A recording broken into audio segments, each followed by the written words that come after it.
Имамы Ахлю-Сунны в шариате — это 4 имама. Они же принадлежали к поколению праведных предшественников салифов. Они жили в первые 3 века, о которых в хадисе сказано, что лучшими веками являются именно они. А потом, как сказал пророк, распространится ложь. Абу Ханифа родился в 80-м году хиджры, а скончался в 150-м.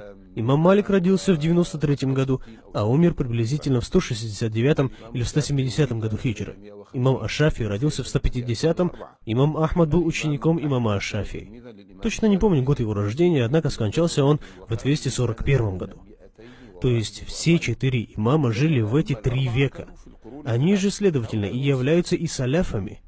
А те же, кто пришел после них, Ибн Таймия, живший в 7 столетии, или же появившийся после 12 века Мухаммад ибн Абдуль-Вахаб и им подобные, не являются саляфу салихами. Они появились позднее. Да, они лишь последователи. Они пришли позднее и противоречат большинству ученых. Но мы следуем лишь за большинством ученых ислама, а это и есть 4 имама. Это то, что касается фикха. А что касается акиды, то общеизвестно, что вероубеждение Ахлю-Сунны включает в себя 2 группы – ашаритов и матуридитов. Все 4 мазхаба или ашариты, или матуридиты. А разница между этими группами очень тонка и незначительна. Можно сказать, у них одна акида. И все они убеждены, что тасауф – важная часть ислама.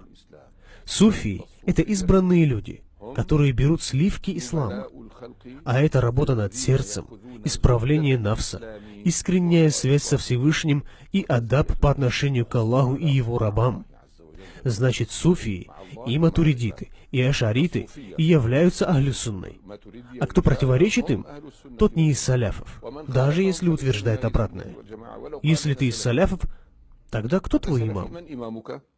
Мухаммад ибн Абдуль-Вахаб, скажет он.